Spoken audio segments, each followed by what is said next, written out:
Bueno, ya estamos de regreso, 9:34. Y pese a las intensas lluvias que trajo este último sistema frontal, el déficit hídrico se mantiene y también las autoridades no descartan un eventual racionamiento de agua, principalmente durante el verano. Vamos a conversar del tema. Tenemos el contacto a esta hora con el director de CR2 de la Universidad de Chile, René Garro. ¿Qué tal? ¿Cómo está? Hola, buenos días, Viviana. ¿Todo bien? Ahí usted me hace la corrección para decirle de manera correcta su apellido. No, se lo digo perfecto. Ah, qué bueno, qué bien. Bueno, profesor, quisiéramos partir porque hemos tenido una situación excepcional que prácticamente no se había dado con esa intensidad de lluvia en los últimos días, incluso en el norte hablan hasta de los últimos 15 años, pero las autoridades fueron bien claras en decir, más allá de eso, no podemos descartar que efectivamente durante este verano ya empecemos con un proceso de racionamiento de agua. ¿Cómo lo analizan ustedes? Bueno, mira, en realidad hay que mirar por distintas regiones de nuestro país. Efectivamente, cuando uno mira la zona centro-norte, me refiero especialmente a la región de Coquimbo, incluso la región de Atacama, ellos están con un superávit. Eso no es inusual porque es un clima tan árido que unas pocas precipitaciones, en este caso fueron de hecho bastante copiosas, ¿cierto?, te pueden llevar a este régimen de exceso pluviométrico. De hecho, en La Serena tienen un superávit del 20-30%. Por supuesto, todavía el invierno queda un poco de invierno y si es que no llueve, ese superávit se va a ir disminuyendo. Pero yo diría que especialmente la región más árida de nuestro país, me refiero, con excepción del desierto de Atacama, ¿verdad?, pero la región de Coquimbo, incluso parte de la región de Valparaíso, tiene una buena condición en estos momentos. Y parte, además tiene mucha nieve. Estas dos tormentas que los afectaron tuvieron esa característica positiva de que dejaron bastante nieve. Después viene la zona central, me refiero a la región que incluye la región metropolitana, buena parte de Valparaíso, también O'Higgins, incluyendo incluso pedazos del Maule. Ahí, pese a las lluvias, todavía estamos con un déficit no tan grave como el que teníamos hace un par de semanas, ¿verdad?, que era casi del 60-70%, actualmente es del orden del 25%. Y como te decía, todavía nos resta por invierno, así que esa no es la cifra final, va a depender un poquito de lo que pase en las próximas semanas.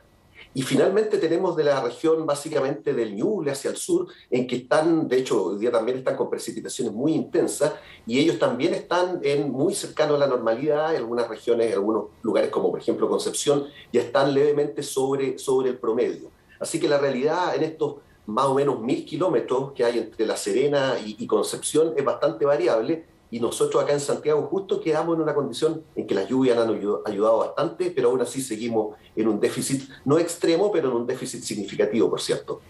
En ese caso, pensando en que hay una variación de acuerdo a cada región, y si los déficits han reducido, y esto probablemente de forma sustancial pensando en estos últimos sistemas, y hasta hace algún tiempo en los años anteriores no teníamos esta situación de tener que racionalizar el agua, ¿qué ocurre para que las autoridades, más allá de lo que ocurrió y cómo se fue reduciendo, como lo decíamos, sean bien claros en decir esto en ningún caso nos puede garantizar que no tengamos que de alguna manera incorporar el hecho de empezar a hacer ciertos cortes de agua y probablemente esto ya instalarlo como una lógica permanente? Ojalá no fuera así, ¿verdad? Porque cortes de agua son extremadamente perjudiciales. Nosotros no hemos tenido cortes de agua, excepto por algunos procesos, me refiero acá en Santiago, la verdad que en otros lugares puede ser distinto, pero imagínate una ciudad como Santiago con un corte de agua. El último fue asociado a eventos aluvionales el año, no me acuerdo si el 2017 o el 2013, y eso significa una parálisis completa de la ciudad. Así que, si bien es cierto, uno no puede descartar, yo imagino que las autoridades, claro, lo tienen que mantener como una posibilidad, porque uno no puede descartarlo, pero deberían hacer todo esfuerzo por evitarlo. Ahora, este contexto, afortunadamente, el contexto climatológico con que estamos, es mejor que el año pasado. No hay duda alguna, estamos bastante mejor que el año pasado. Entonces, de manera muy simple, uno podría decir, bueno, si el año pasado no llegamos al racionamiento, ¿por qué habríamos de llegar este año? Naturalmente que los sistemas son complejos, los sistemas de almacenamiento, no es tan simple de traducir este déficit o superávit hídrico en lo que pueda pasar, porque el agua hay que producirla, ¿cierto? Una cosa es que el agua baje de los ríos o esté en el subsuelo, pero el agua potable que tomamos hay un montón de procesos necesarios para que se produzca. A lo que voy yo entonces, Viviana, es que si bien es cierto, uno no puede descartarlo, la condición de este año no es la que hemos tenido, la peor que hemos tenido en los últimos años. Pasamos por una condición muy crítica el 2019, que se volvió a repetir el 2021. Afortunadamente los sistemas fueron lo suficientemente resilientes y hay que reconocerlo. Al menos a nivel de grandes ciudades no hubo cortes de agua, es muy distinta a la situación rural. Por lo tanto, este año yo esperaría que no nos enfrentemos a eso, pero también entiendo a las autoridades de que hay que guardarse, siempre hay que, esa alerta nos va a acompañar por las próximas décadas, porque vamos hacia una condición más seca, pero no es inminente que vaya a ocurrir este año. Claro, en el fondo ahí vamos a tener que esperar cuáles son las definiciones que se tomen en esta materia, pero hasta hace algún tiempo, sobre todo en los últimos informes de marzo incluso, ya se constataba que nuestro país lideraba esta crisis hídrica en América Latina, que eran 53 las comunas que estaban con una sequía, y también había un punto siempre puesto en torno a la gestión del agua, más allá de la situación de crisis climática. Pero pensando en que, por ejemplo, no estaba en la posibilidades de prever que este sistema fuera lo suficientemente intenso como lo vivimos. Sobre todo sorprendió muchísimo en la región de Coquimbo, que sabemos que es una de las más afectadas también por la sequía.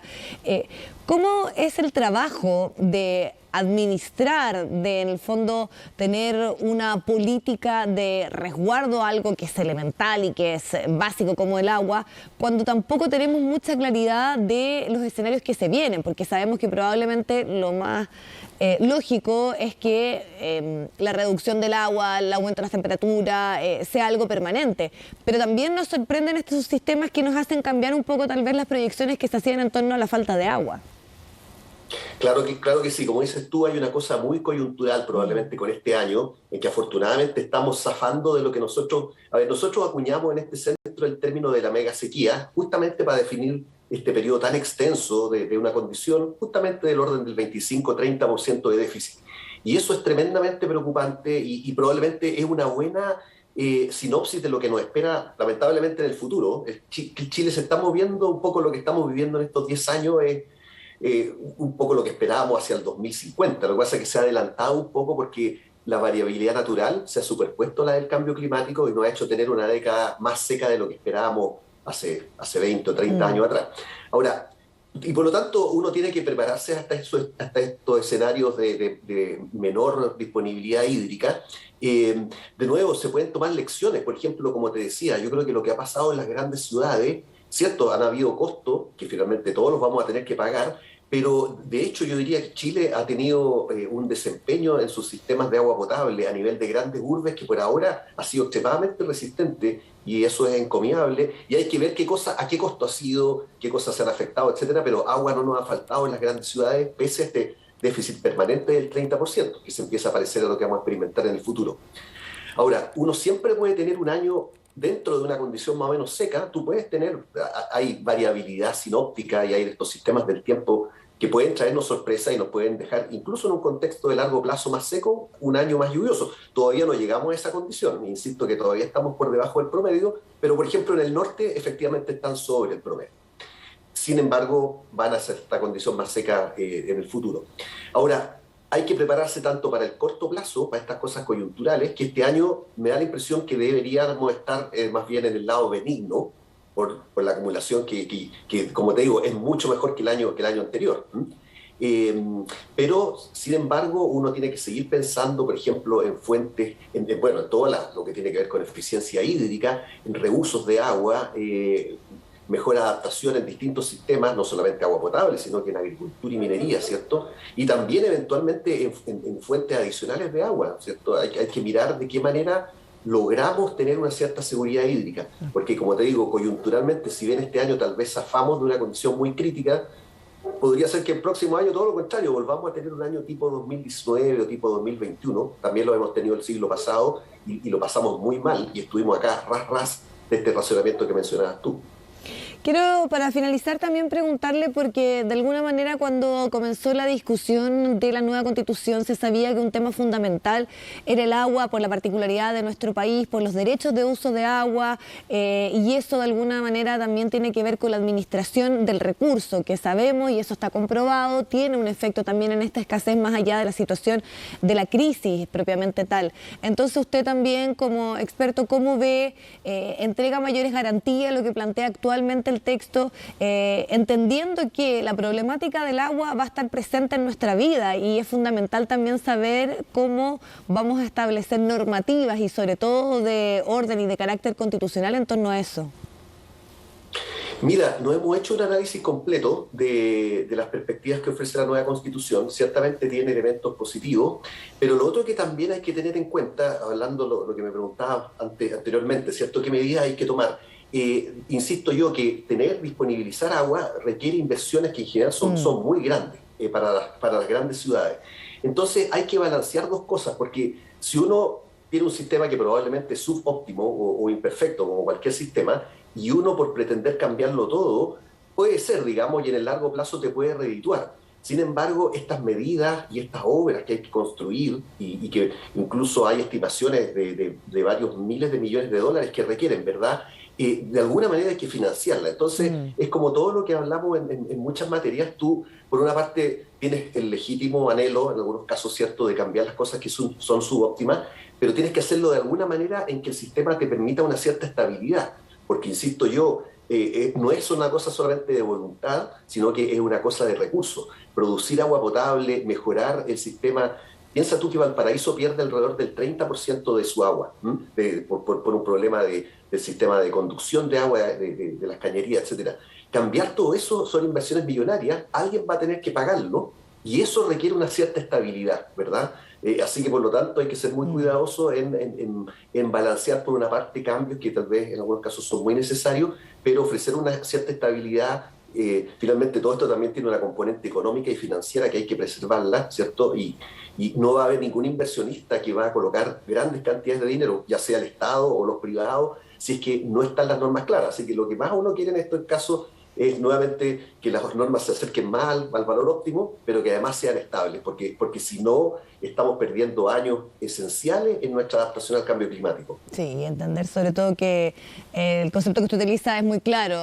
Todo lo que tiene que ver con las decisiones que tomemos es esencial para además también la administración del recurso hídrico, que sabemos que es fundamental para la vida. Así que le agradezco también el tiempo y la posibilidad de conversar y poder profundizar un poquito más en el tema hídrico en nuestro país. Muchísimas gracias.